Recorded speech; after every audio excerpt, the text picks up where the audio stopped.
Good morning class रिलीजन चौधरी महाविद्यालय से मैं आपके सामने बीए फर्स्ट सेमेस्टर में आज हमारा टॉपिक है मनोविज्ञान के मापदंड या मनोविज्ञान की स्थिति।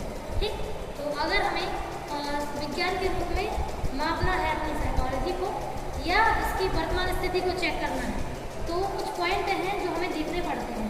फर्स्ट इज दैट विज्ञान विषय सामग्री, यानी जिस टॉपिक या सब्जेक्ट से रिलेटेड हमको जानकारी चाहिए है कि हमारे मनोविज्ञान की किसी भी फील्ड में क्या स्थिति है, तो हमें उससे जुड़ा सामग्री जो मटेरियल है, विषय मटेरियल यानी कि सब्जेक्ट मटेरियल हमारे पास होना चाहिए।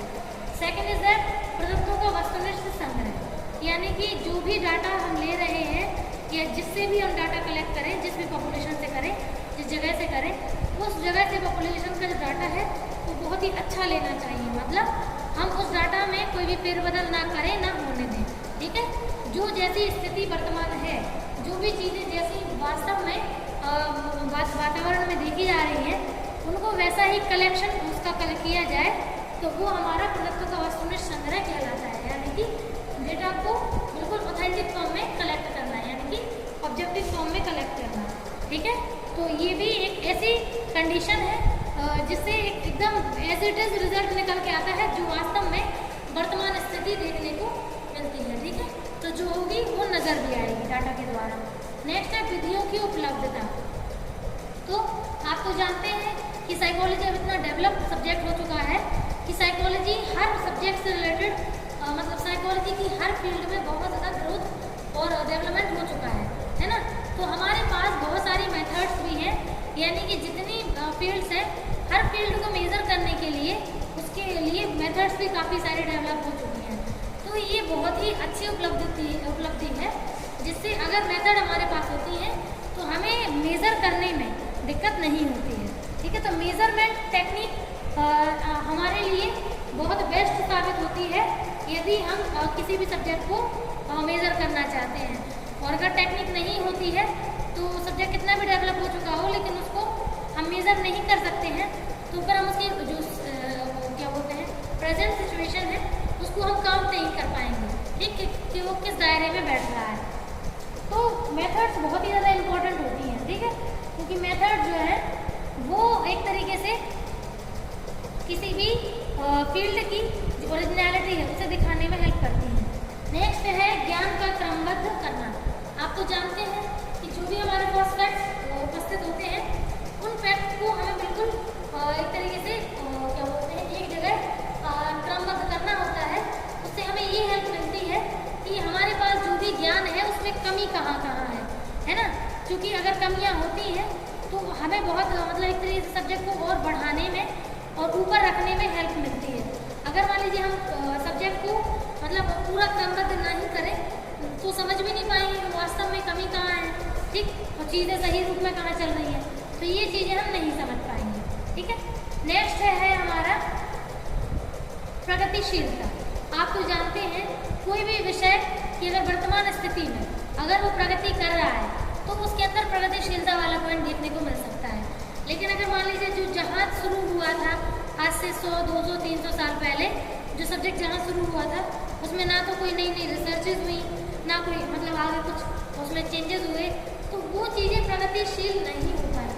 क्यों? क्योंकि वो चीज़ें जो है वो जहाँ से शुरू हुई थी वो आज भी वहीं के वहीं है। ठीक, तो ये चीज़ बहुत ज़्यादा मेन है। नेक्स्ट है तथ्यों की जांच और पुनरावृत्ति। तो आप तो जानते हैं कि साइकोलॉजी में जो भी हमारे सामने फैक्ट होते हैं उनके जो क्या बोलते हैं हकीकत है उसको चेक करते रहना चाहिए। ठीक है, तो फैक्ट्स को चेक करते रहेंगे तो अगर उसमें कोई चीज़ें चेंजेस या गलत भी होंगी तो उन चीज़ों में हम परिवर्तन करेंगे तो काफ़ी हद तक हमें हेल्प मिलेगी, है ना। तो तथ्यों की जाँच और पुनरावृत्ति तो बहुत ही ज़्यादा ज़रूरी है। ठीक, क्यों? क्योंकि अगर जाँच नहीं करेंगे तो हमें उनकी कमियों को और उनकी गलतियों को पता नहीं चलेगा।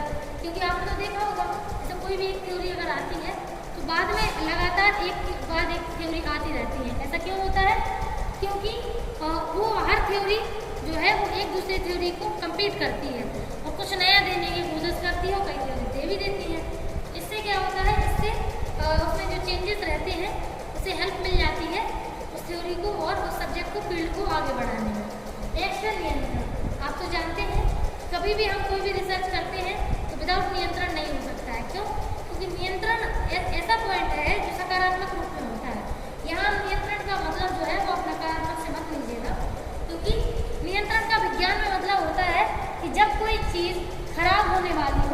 उसको सही रूप में परिवर्तित करना नियंत्रण कहलाता है।